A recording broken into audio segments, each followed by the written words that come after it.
Bentar ya. Biar lengkap. Baik, terima kasih rekan-rekan wartawan sudah meliput acara upacara dalam rangka Hari Guru Nasional dan juga sudah berkenan untuk kita berbagi informasi. Silakan kalau ada yang mau ditanyakan terkait dengan acara hari ini. Terkait sertifikasi tadi yang ada 3 prioritas, salah satu yang pertama disebutkan bahwa Kementerian akan meningkatkan kompetensinya itu Kualifikasi D4 atau S1. Nah, yang saya tanyakan apakah masih banyak guru yang tidak S1 sementara Undang-Undang Guru dan Dosen kan mewajibkan harus S1. Ya, itu yang tadi saya sampaikan bahwa masih banyak guru yang belum berpendidikan D4 atau S1.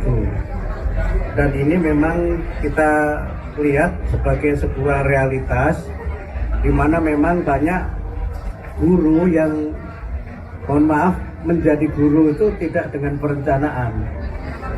Banyak guru yang pada awalnya mungkin mengajar karena mengisi waktu atau karena alasan-alasan lain mereka menjadi guru. Sehingga kualifikasi, khususnya kualifikasi D4 atau S1-nya belum terpenuhi.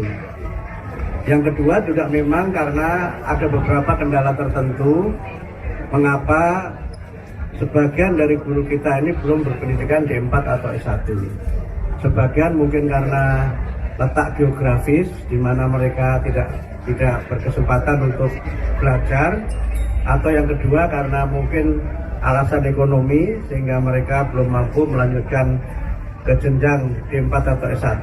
Sebagian mungkin juga karena alasan keluarga, tapi kita belum tahu. Ya, intinya kami berusaha untuk pemenuhan kualifikasi D4 atau S1 sebagai amanat Undang-Undang Guru dan Dosen yang kalau kita lihat itu kan sudah hampir 20 tahun yang lalu kan, undang-undangnya tahun 2005, sekarang 2024 sudah 19 tahun yang lalu, tapi pemenuhannya memang belum terjadi. Mudah-mudahan pada mulai tahun ini kami berusaha untuk secara bertahap memberikan kesempatan kepada para guru untuk nanti dapat melanjutkan D4 atau S1. Skemanya bagaimana, jumlahnya berapa, nanti kami akan sampaikan berikut, nanti bisa dijelaskan oleh Bu Dirjen Guru. Tentu semuanya akan mengikuti kemampuan anggaran yang kita miliki, dan kami juga berusaha untuk dalam pemenuhannya nanti akan bekerja sama dengan instansi-instansi yang terkait. Ada berapa jumlah yang tidak S1? Berapa, Bu? 295.295 Ada sekitar 295.000 guru yang belum D4 atau S1. Jenjang apa aja? Yang paling besar PAUD dan SD. Oke ya, baik. Silakan, ada lagi yang lain? Pak, terkait dengan penghapusan zonasi, Pak, bagaimana prosesnya sampai saat ini? Oh, zonasi sekarang masih dalam proses pengkajian dan kami sudah 3 kali melakukan pengkajian mengenai zonasi. Pertama, kami mengundang para kepala dinas pendidikan seluruh Indonesia. Kemudian yang kedua, kami mengundang para pakar untuk melakukan pengkajian. Dan yang ketiga juga kami meminta masukan dari organisasi-organisasi masyarakat yang menyelenggarakan pendidikan maupun organisasi profesi. Sekarang masih dalam proses pengkajian. Mudah-mudahan pada bulan Februari sudah bisa kita umumkan sehingga pada tahun ajaran baru 2025-2026 sistem zonasi yang kita lakukan berdasarkan masukan dan evaluasi itu nanti akan dapat kami terapkan.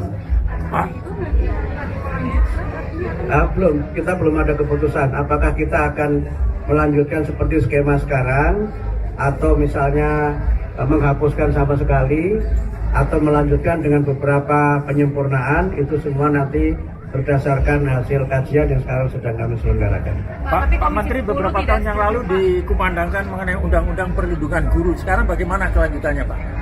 Jadi kalau kita lihat, Pak Yos, perlindungan guru itu sebenarnya sudah diatur dalam Undang-Undang Guru dan Dosen. Walaupun memang dalam pelaksanaannya belum berjalan sebagaimana mestinya.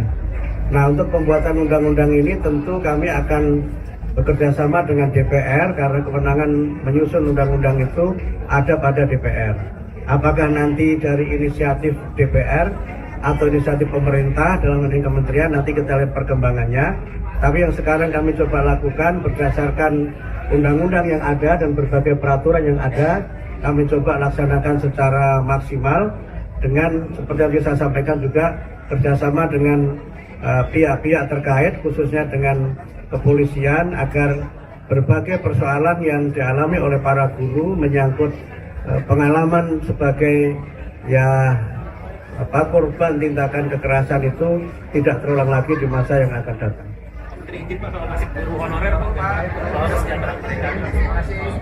Guru honorer itu kan kita sebutnya sebagai guru non ASN ya, yang kalau dalam skema kita tahun ini yang insya Allah nanti akan ada 600 sekian ribu guru yang akan mendapatkan peningkatan kesejahteraan melalui sertifikasi.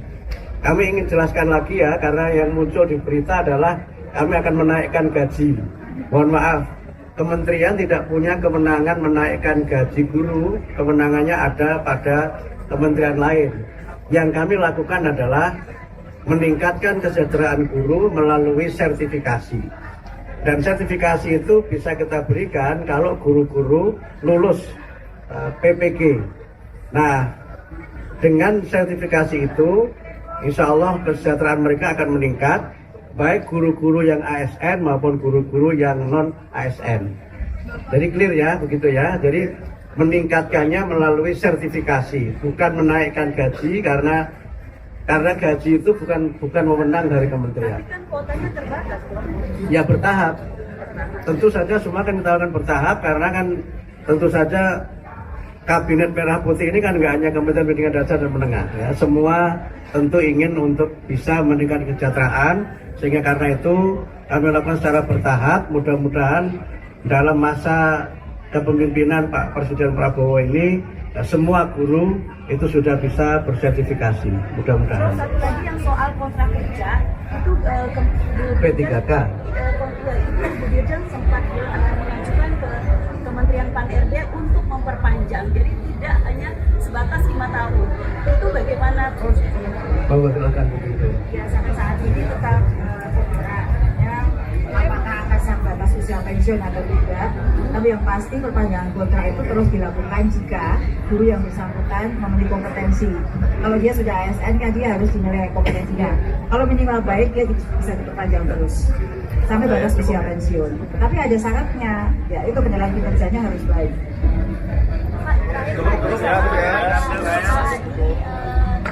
Bogor yaitu viralin makanan yang tak sesuai, makanan yang terus akhirnya dipanggil sama gurunya. Tanggapan Bapak gimana? Apakah itu sesuai sama? Soal makanan bergizi di sekolah itu kewenangannya bukan pada kami. Itu kewenangannya ada pada Badan Gizi Nasional. Jadi kalau ada persoalan itu mungkin lebih tepat disampaikan kepada Badan Gizi Nasional. Saya kira demikian ya.